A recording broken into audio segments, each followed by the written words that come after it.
Up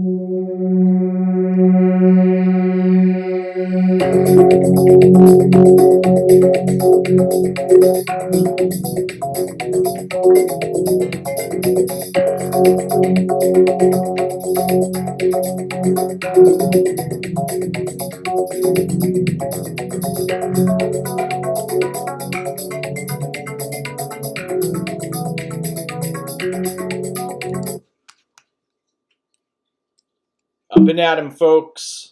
Up and at 'em, folks. It is fight morning. We are here. Another episodes of Mike's MMA Picks Fight Morning Quick Card Breakdown, brought to you by BetDSI as well as MMA Odds Breaker. UFC 245. Fantastic card. We've got 13 fights. 6 of them are expected to go to a decision. Got a heck of a curtain jerker right off the bat, especially from a DraftKings perspective.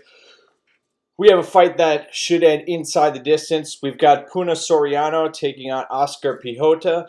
Piechota coming in at 8,000, minus 110 at the betting window. Piechota, 29 years old, Polish fighter, 11-2-1 record. Taking on Soriano, who is still young in his professional career at 6-0.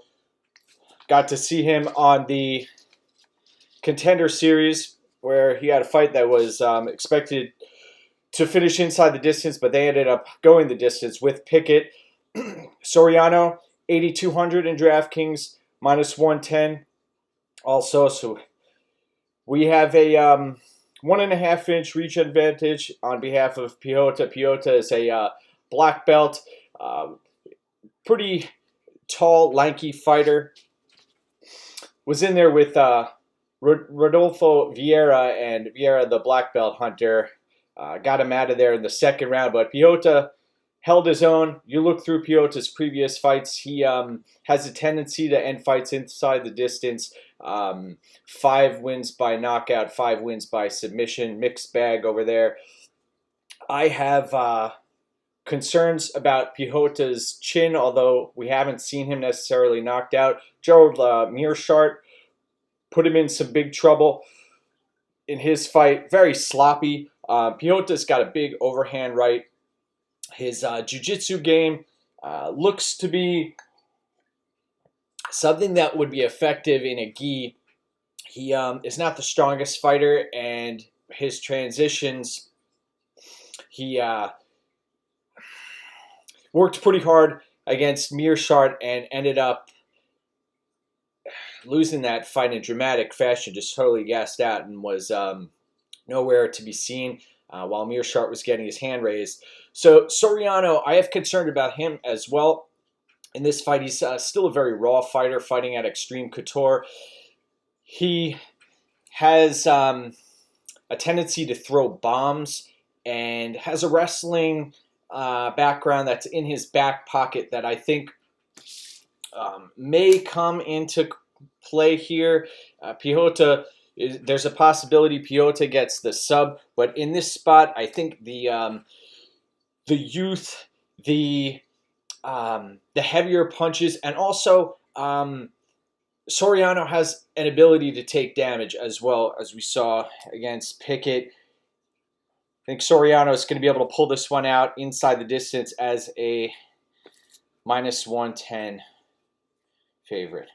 At some sites, you may be able to find Soriano at dog odds, but give me Soriano for a gutty victory here. I suspect we may see Piechota at some points of the fight look to be having some success early. He seems to be the much faster fighter. Soriano throws slow winging punches. All right. Next up, we head to the women's 125-pound division, where we have Vieira-Aldana taking on Jessica Eye. Jessica Eye coming in at 131 pounds, missing weight in dramatic fashion. Big time miss on her part, catastrophic miss coming off of the Shevchenko title fight. Jessica Eye plus 155, underdog 7,600 in DraftKings. This is a Jessica Eye who At one point between 2015 and 2016, she lost 5 of 6 fights. She's taking on an Araujo who is 8,600 in DraftKings and minus 185 at the betting window. Huge striking advantage over Alexis Davis in her last matchup. Araujo also dispatched of Talita Bernardo, which may not be much to write home about, but she did take that fight on short notice and up 2 weight classes. Araujo typically had fought at 115 pounds, came in at 135 pounds in that fight. Few concerns of mine here in this fight. We've got a Jessica Eye who, in my opinion, came in with intent to lose weight or to come in overweight intentionally. You look at her fight against Kalinda Faria.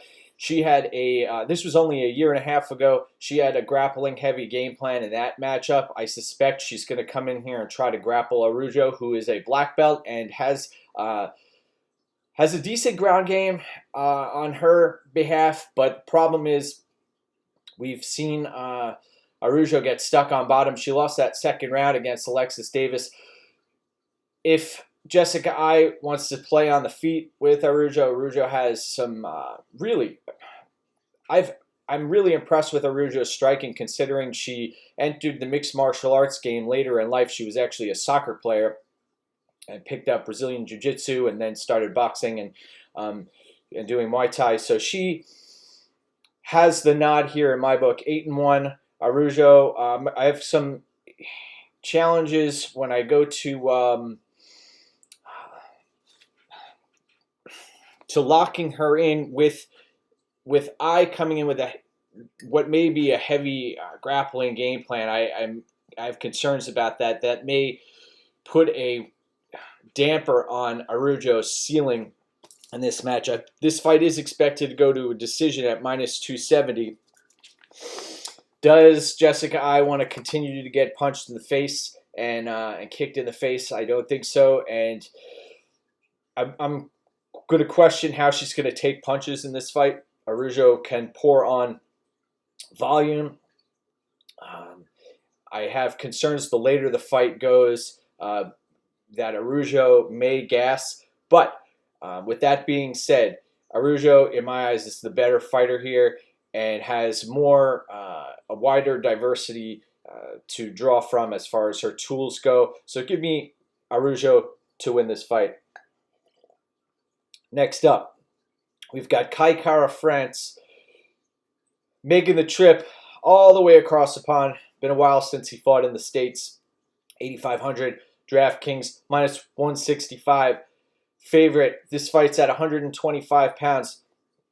Love these 125-pound fights. Brandon Moreno is his opponent. Moreno's coming in with a 3.5-inch reach advantage in this spot. Moreno, 7,700 in DraftKings, plus 145. Underdog. Moreno left the UFC briefly to take a fight at LFA, won that belt, came back, fought Oscar Oskarov, and we saw what happened there with a draw. But I've always been impressed with Moreno's game. He runs into problems when he has a stand-up battle on his hands, and I think he's going to have one in this case against Kai Kara-France, who will look to keep this fight standing. And Kai Kara-France has some great balance. He's a little guy, even for the 125-pound class. I think if they made a 115-pound class, he may make that weight. So he beat De La Rosa last time out handily. Before that, Paiva came onto the scene, and actually, I thought I had money on Kai Kara-France in that matchup, which was, looking back on it, a mistake, even though Kai Kara-France won that fight. When I look back and watch that tape with Paiva, I see a Kai Kara-France who can be taken down, and his scrambling ability is there, but this is a dangerous fight against Moreno, who is the bigger fighter. Both of these guys are 26 years of age.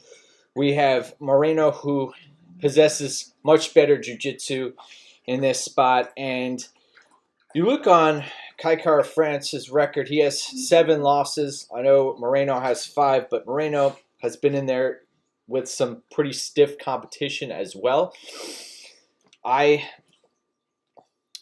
am leaning towards the upset in this fight with Moreno at plus 145. And Moreno, in my eyes, is the harder puncher. He may not be landing this fight on volume, but he could potentially get this fight to the ground. And a submission victory is not out of the question. So there is a possibility that France wins this fight on volume.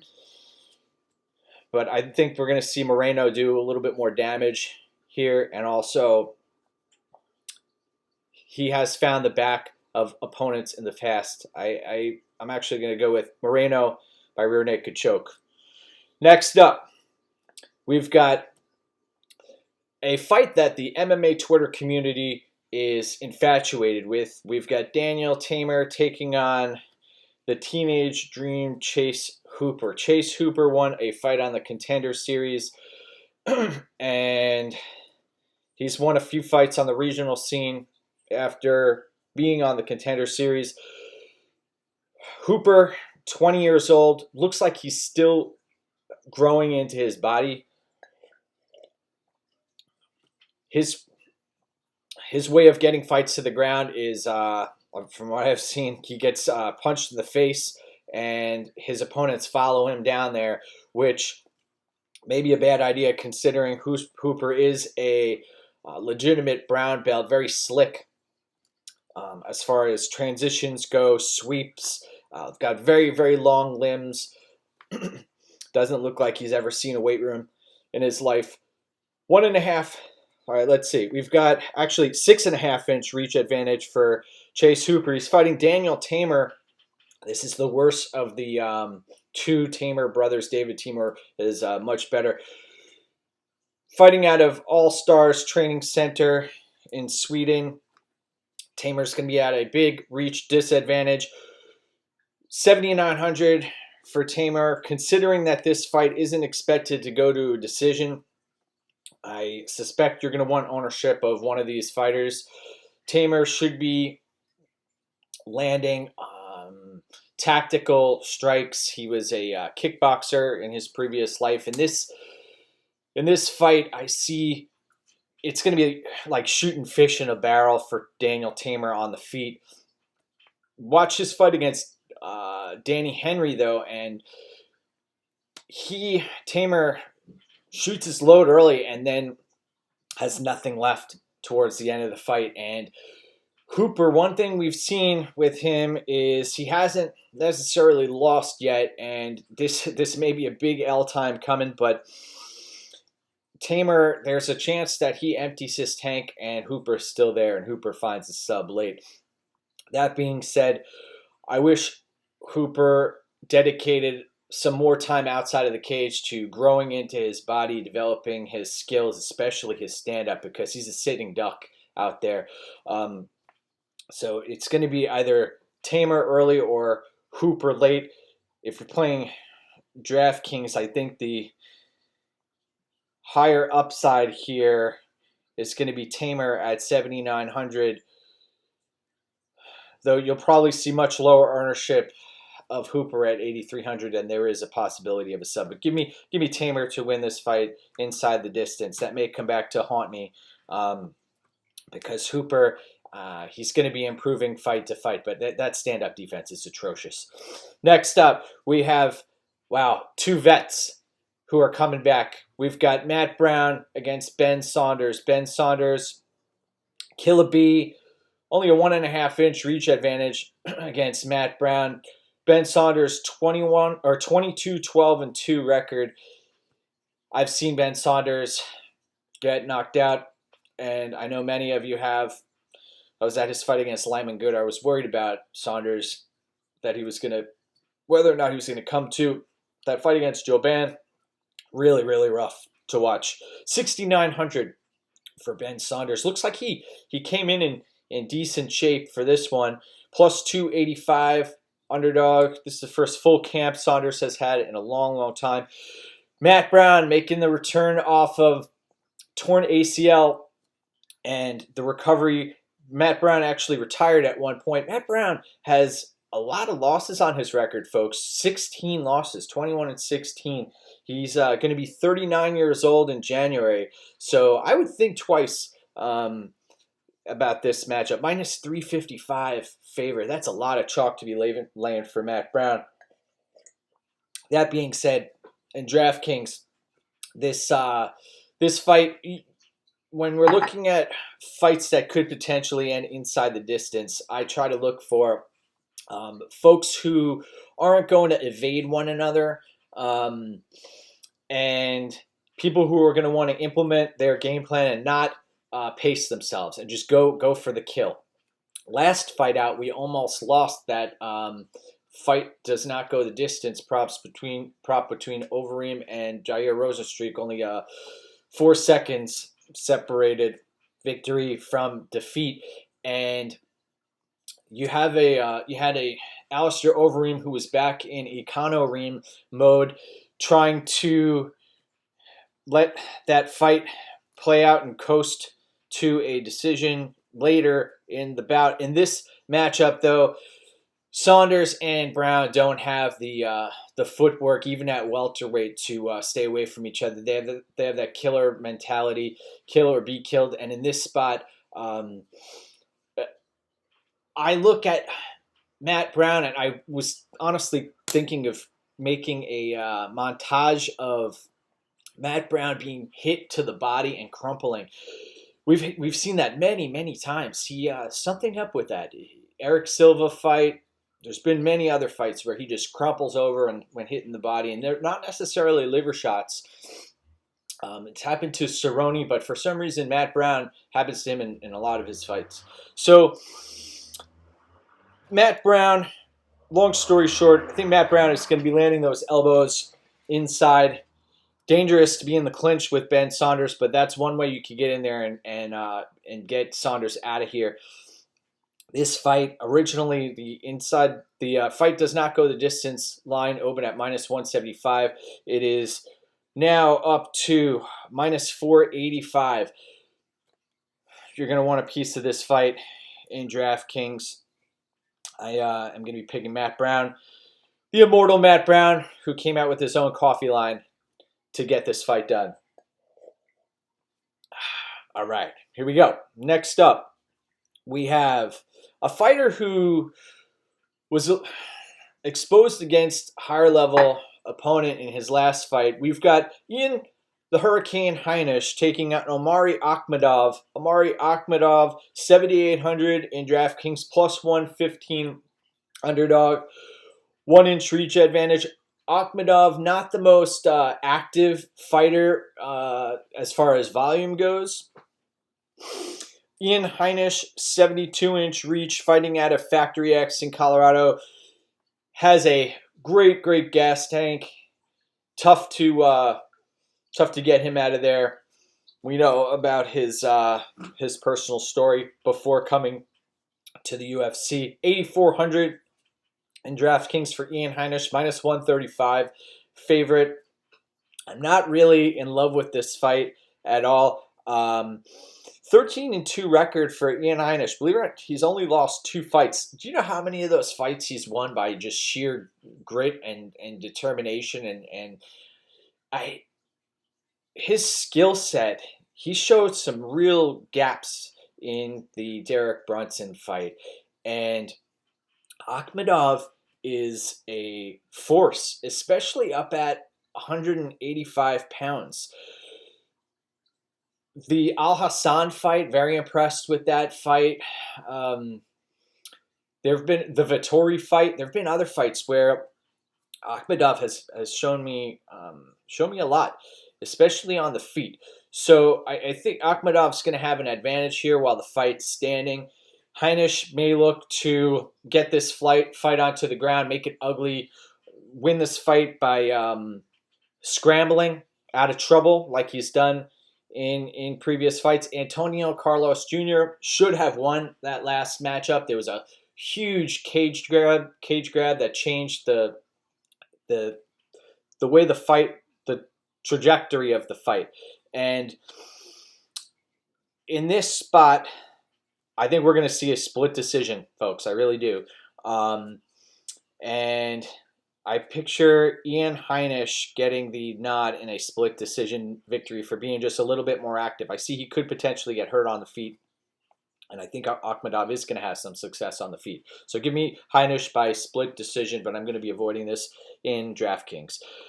Next up, we have the return of Ketlen Vieira. Vieira is the number 2 ranked 135-pound fighter. She's coming off of a knee surgery. She's been out for almost 2 years, taking on a very active Eye-Araujo. This fight takes place at 135 pounds, as I mentioned.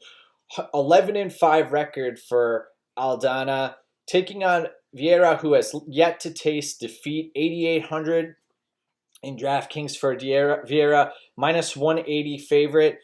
And then you've got an Eye-Araujo at 7,400, plus 150 underdog. Aldana, she throws volume and is a terrific boxer, has decent head movement. Both of these fighters are very similar stature. We've got Aldana with a half-inch reach advantage.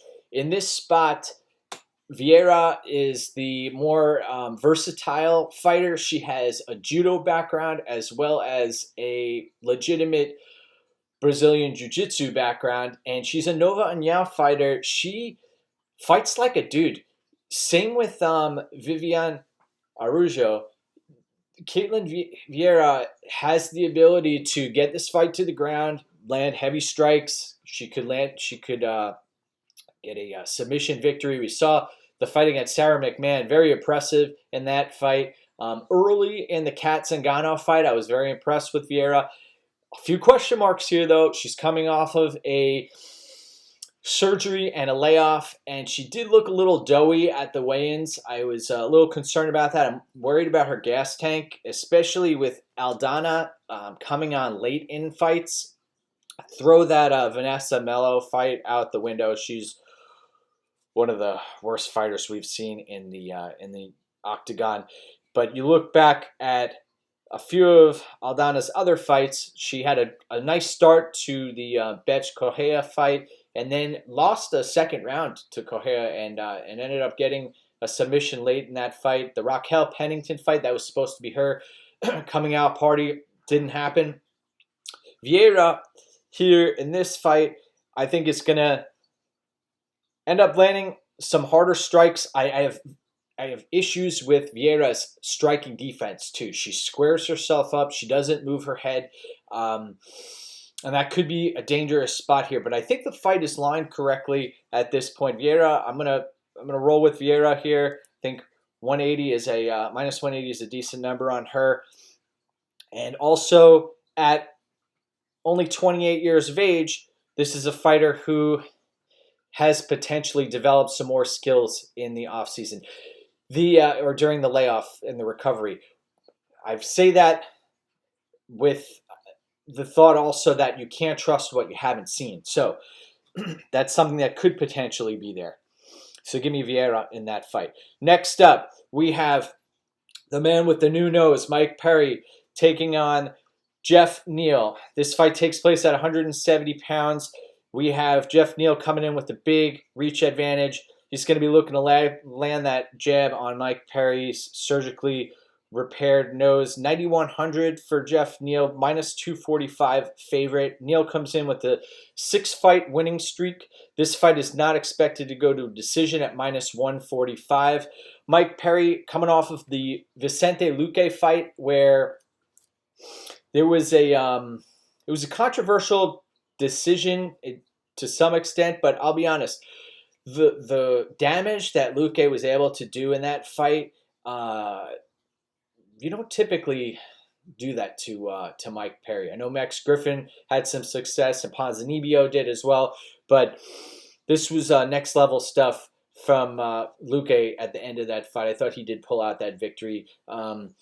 7,100 for Mike Perry, plus 195 at the betting window. Mike Perry, very dangerous fighter as a counter striker, and also he's been developing his game here. The problem here is I think we're going to see Jeff Neal as a counter striker in this matchup. I think Perry's going to come out aggressive, and he's going to put himself in some trouble. And Jeff Neal, very impressed with the fight against Nico Price. Showed poise, composure in that matchup. Did the same thing in the Frank Camacho fight. And I think he's going to do the same thing here. He's going to pick Mike Perry apart. He's going to frustrate Mike Perry. Mike Perry's going to be trying to egg Jeff Neal on. Jeff Neal's going to have none of it. And he is going to seal the deal with a finish of Mike Perry late in this fight. I am concerned about that surgically repaired nose. It's not too long of a layoff. And give me Jeff Neal to win this fight. All right, next up, we have a legend. No, not a legend, according to Peter Yan. A vet taking on Peter Yan. We've got Uriah-Faber, California kid, 35-10 record. Peter Yan, no mercy, 13-1. Coming in, I'm actually glad that Yan has a loss on his record so that he got that out of the way. Peter Yan, 9,400 in DraftKings, your highest priced fighter, minus 550 at the betting window. 67-inch reach for the Tiger Muay Thai product. Peter Yan with wins over Jimmy Rivera, John Dodson, and the Douglas Silva de Andrade fight. That fight looks even more impressive the more you look back at it. Uriah-Faber, this is a guy who's coming off of, he took a lot of money away from folks when he beat Ricky Simon in that fight. Met some adversity early and overcame it and landed that overhand right. I see this fight ending a few different ways, but there's going to be a tremendous speed advantage for Peter Yan. He's not afraid to go to the ground. He's got a get-up game. He throws the more powerful strikes. He has a great center of gravity, low center of gravity. He has the ability to go in for the kill. He's strategic. You don't just make John Dodson look silly. Somehow he did. And at 6,800 in DraftKings for Faber, a plus 425 underdog. I'll be staying away from Faber here. I think he just bit off a little more than he could chew. I know he wants the easiest way to get a title fight against Cejudo. This is something that's eluded Uriah-Faber for his entire career. But I think we're going to see a Peter Yan who's just too quick, too strong, too nimble, and someone who is going to show Uriah-Faber no respect in this matchup. And I think, honestly, that's what you have to do if you want to dispose of somebody of Faber's caliber. Jimmy Rivera actually came in, and that's the way he won his fight, too. And this is Jimmy Rivera won that fight 3 years ago and made Uriah-Faber look old in that matchup. We're talking 3 years later against a Peter Yan. I know MMA math doesn't work, but Peter Yan he had a tough fight against Jimmy Rivera. But there are levels to this game, and I think we're going to see that play out here. And I wouldn't be surprised if Faber ends up retiring after this matchup. So give me Peter Yan to win this fight inside the distance late. I hope we get to see this fight play out for 2 or 3 rounds. That would make my day.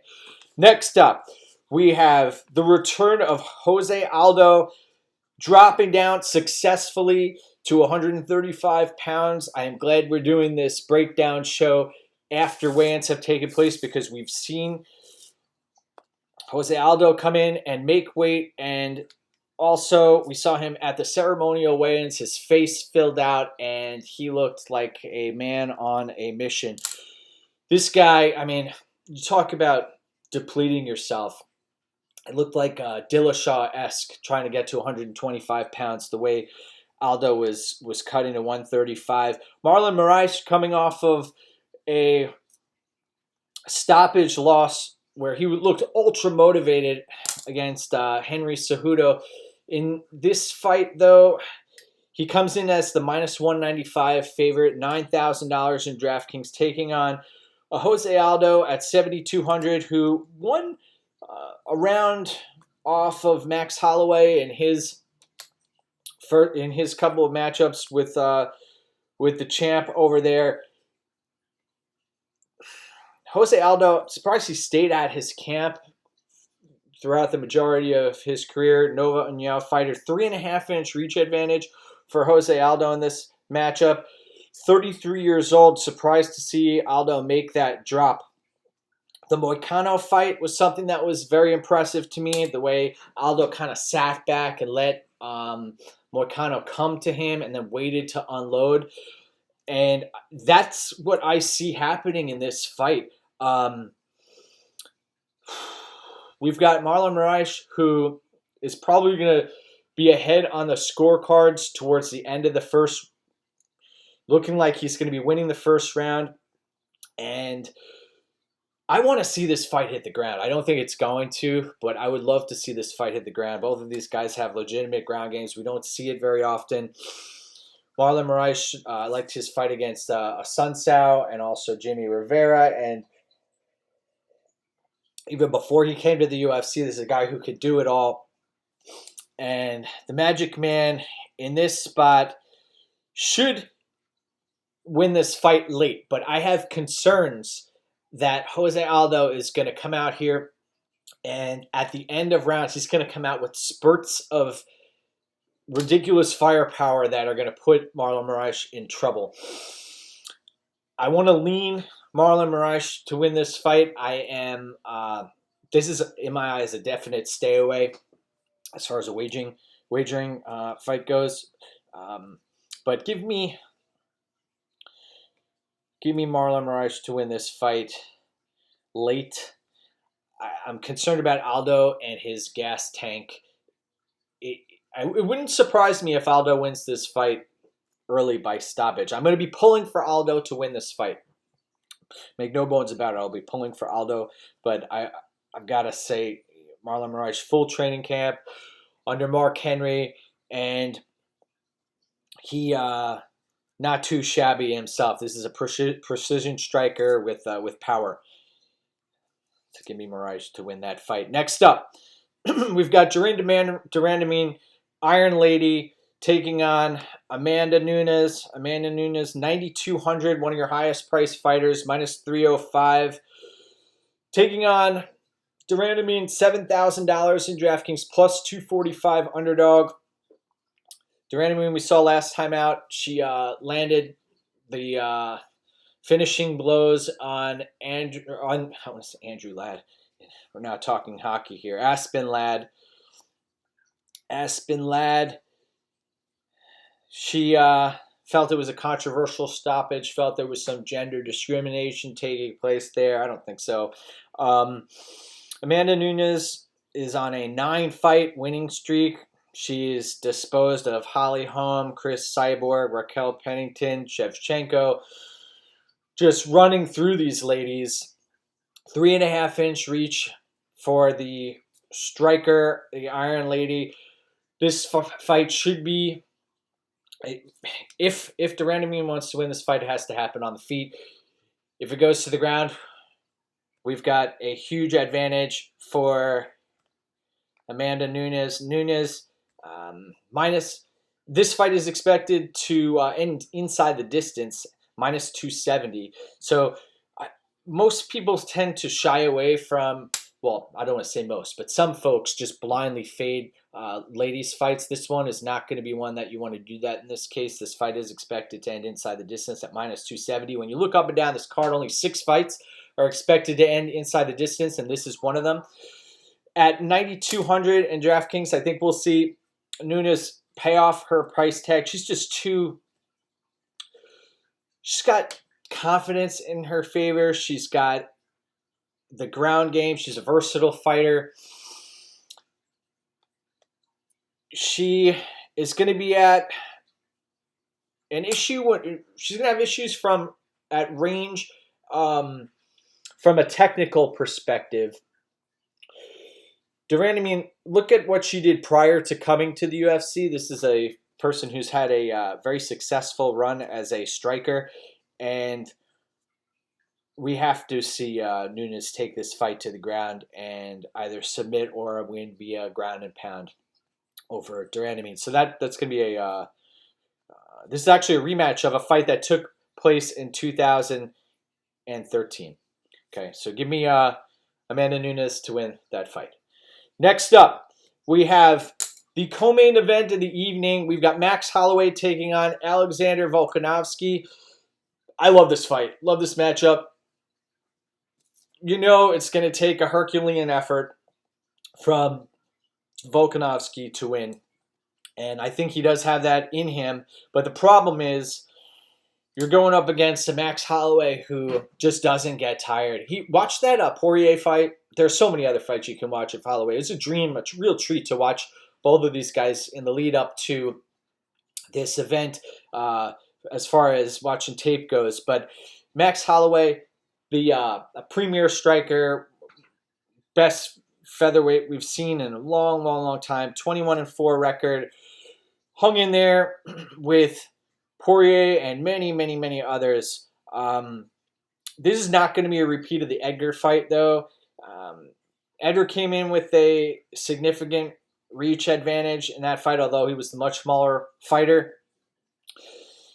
Volkanovski coming in with a reach advantage, though Max has the height, and you look at Max's frame, and the way he leans over, he's able to use that to his advantage and pull himself back. His reflexes are amazing. The way he's able to get punches off and then retract his arms and unload again. The volume that he puts on the Ortega fight, oh my gosh, he's a real treat to watch fight. So 8,700, minus 185 in DraftKings for Max Holloway.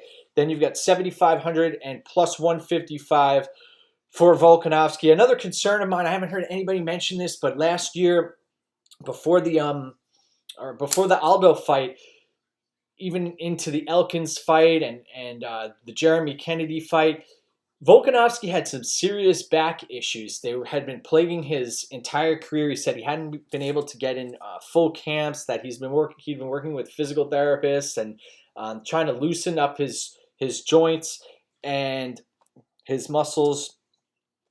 And he's been able to get flexibility now, and that's been a huge help for him, especially headed into the Chad Mendes fight and the Aldo fight. He put in a serious camp, man, and I'm wondering, you never hear about fighter injuries, but if someone has a chronic back problem heading into their most of their fights, and then they come out scot-free in the last few, I always am cautious about that. But Holloway in this matchup is going to be looking to land volume, use his footwork to keep distance. Volkanovski you can't tell if he's going to shoot or if he's going to change levels and come up and throw punches and bunches. He's got power. He has a never-ending gas tank, and Volkanovski has a will that, he sounds like he's already won this fight in every interview I've heard. He's been talking about his legacy, what he's going to do after he wins the belt, but not so fast, buddy.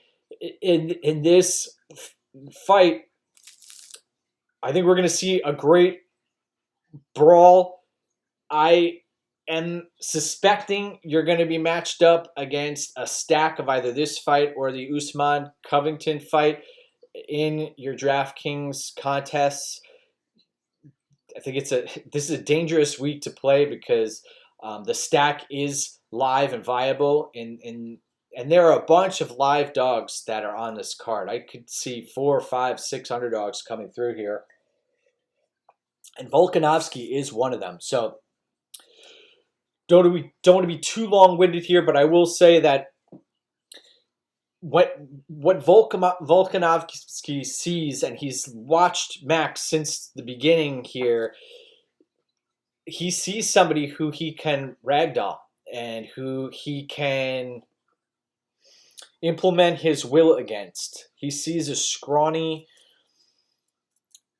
fighter who he can find the chin of and break. And I won't go that far to say that that's what he should be seeing, but I do think that Volkanovski has the tools to beat Max Holloway in this matchup. And I'm actually going to be picking Volkanovski to score an upset here. I think plus 155 is a decent number. And what Frankie Edgar wasn't able to do, Alexander Volkanovski can do. And he's got much more power than Frankie Edgar. I wish we would have seen Volkanovski against Frankie Edgar. Volkanovski would have mopped the floor with him. And you talk about a travesty for Frankie Edgar to get out of his fight with Corey Sandhagen to take on the Korean Zombie. That was so horrific to see that. What a loss that was. So dangerous fight to play, the Holloway-Volkanovski fight. Max could run away with this on volume and just win rounds. But Volkanovski, I don't think he's going to give Max any space. He's going to stay in his face the entire fight. And he may get clipped a few times, but I think Volkanovski is going to win rounds early. And towards the end of the fight, I think it's just going to be too much for Max. So give me Volkanovski in that matchup. And he could potentially win this fight inside the distance. I've seen numbers between plus 500, plus 600 for Volkanovski to win inside the distance. But there are going to be a lot of pops on the button in this fight. And I have a hunch that Volkanovski is going to come through here. Great fight, though. And I don't blame you on either side if you're on either side. When was the last time you saw Max Holloway at a line like this against somebody who has a distinct size advantage over, despite having a reach disadvantage? Next up, we've got the main event of the evening. We've got Colby Covington taking on Kamaru Usman. 170-pound belt. In my eyes, these are the two best 170-pound fighters, bar none, for the organization. It's a shame that we have Jorge Masvidal and others fighting for 170-pound belts when this is the real belt that's on the line. We've been waiting for this fight to take place for a long, long time. We have Colby Covington coming in at plus 160 underdog. I believe the odds are maybe even shooting up right now. 7,300 in DraftKings. We have Kamaru Usman, who's coming in with a bit of a reach advantage here. Usman, also a 15-1 fighter, taking on a Covington who I've always been fascinated how, I know it's a shtick, but to find guys who are going to give you a great camp, people who are embedded in his camp, they go to bat for him behind the scenes. Usman 8,900 in DraftKings, minus 190 at the betting window. I was listening to Mike Brown yesterday on my way home from work, and I think he brought up some great points, that Kamaru Usman puts a lot into his first shot and every shot that he takes, but Colby Covington is more of a chain wrestler, and Covington is able to manage his gas tank just a little bit better. Usman is the more powerful striker, and he may not be landing on the feet in volume or to the level of volume that Covington does, but you have two worlds collide and when they do, someone's striking offense is going to be nullified in this matchup. It could potentially be both. I don't see these guys spending too much time being stuck against the cage. I think they're going to be forced to fight out of their comfort zone where they do have to strike. And I don't see either fighter spending much time on top of the other fighter. I'm very interested to see how this plays out. I think there are going to be a ton of scrambles, and to make a long story short, this fight, the odds here should be closer, in my opinion. You have almost identical fighters, barring the political differences and all the metrics. These guys are so closely comparisoned. We're not going to really find out until we get in there.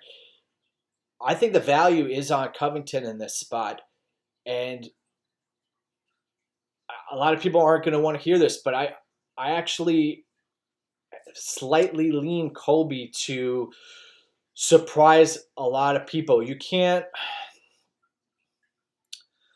It's tough for me to bank on Usman doing exactly what he has done in the past against somebody who possesses a very similar skill set. Somebody's will is going to be broken at the end of this fight. And if this fight's a toss-up, I'm going to be watching this glued in, and I'm going to be picking Covington to score the upset in this fight. But I understand why folks would roll with Usman. This is a stay-away fight in my eyes from a wagering perspective. But if you're playing DraftKings, obviously you're gonna want a side of this, and I totally get why you would want to stack this fight in contests. Want to wish everybody a fantastic fight night out there. 13 fights.